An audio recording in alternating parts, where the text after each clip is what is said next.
श्रद्धालु, जय श्री कृष्णा, जय श्री राम, जय श्री राधे राधे, जय श्री महाकाल। इस प्रवचन में आपको श्रवण कराएंगे प्रहलाद जी का तीर्थ यात्रा के क्रम में नैमिषारण्य पहुंचना और वहां नर नारायण से उनका घोर युद्ध, भगवान विष्णु का आगमन और उनके द्वारा नर नारायण का परिचय देना।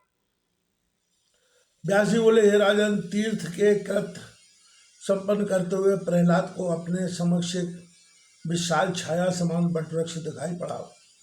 वहां पर प्रहलाद ने गीधों के पंखों से सुसज्जित नुकीले तथा शिला पर घर्षित करके अत्यंत दीप्त एवं उज्ज्वल बनाए गए अनेक प्रकार के बाण देखे। उन्हें देखकर प्रहलाद ने सोचा कि इस परम पवित्र तीर्थ नैमिषारण्य में पुण्यमय आश्रम में ये बाण किसके हैं।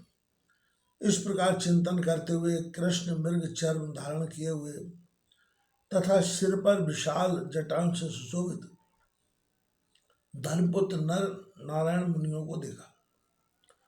उनके आगे धनुर्वेदोक्त लक्षणों से संपन्न चमकीले सारंग तथा अजियम नामक दो धनुष तथा दो अक्षय तरकस रखे हुए थे।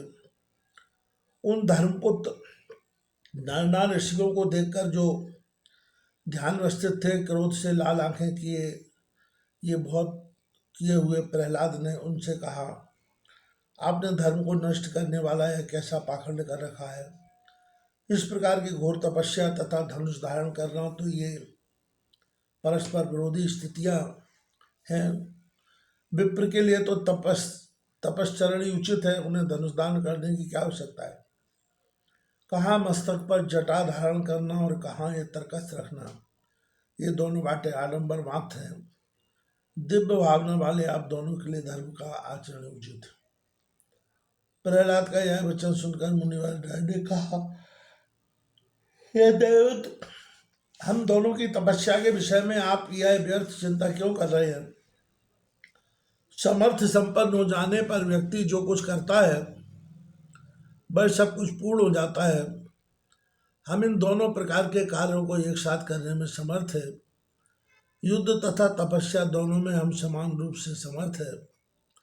इच्छानुसार अपने रास्ते चले जाइए, यहाँ व्यर्थ की बात क्यों कर रहे हैं। प्रहलाद बोले, आप दोनों तपस्वी मंद बुद्धि वाले हैं और व्यर्थ ही अहंकार के बशवर्ती हो गए।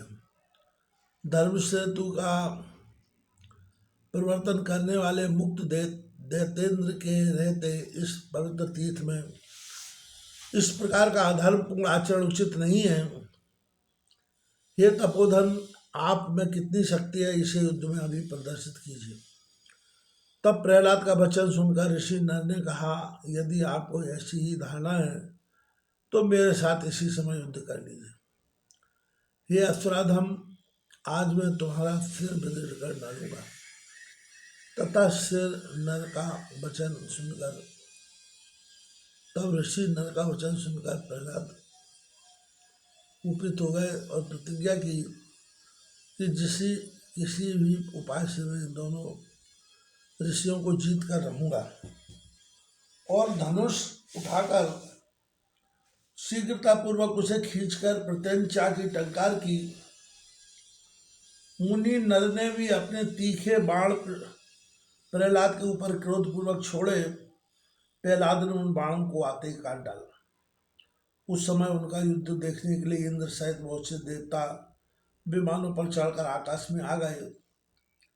इस प्रकार एक दूसरे को जीतने के इच्छुक उन ऋषि नर तथा प्रहलाद के बीच भीषण युद्ध होने लगा। अचानक प्रहलाद कुपित हो अति तीव्रगामी बाण ऋषि नारायण पर छोड़े। धर्मपुत्र नारायण ने शीघ्र उन बाणों को अपने तीक्ष्ण बाणों से खंड खंड कर डाला और वेगपूर्वक छोड़े गए बाणों के द्वारा प्रहलाद को अत्यंत भीषण चोट पहुंचाई। दोनों पक्षों की बाण वर्षा से अकारण आच्छन्न हो गया। इस प्रकार दैत्यराज प्रहलाद और तपस्वी नर नारायण में घोर युद्ध होता रहा। 1000 वर्ष तक भी भीषण संग्राम समाप्त नहीं हो सका। अर्थात 100 दिव्य वर्ष तक युद्ध चलता रहा। तदनंतर भगवान विष्णु उस आश्रम पर पधारे।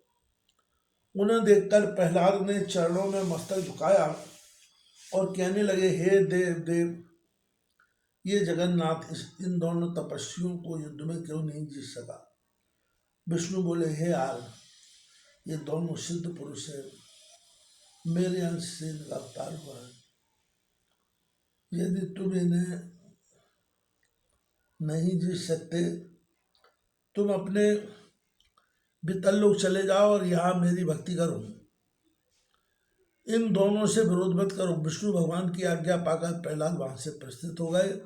तदनंतर नर नारायण तपस्या में संलग्न हो गया।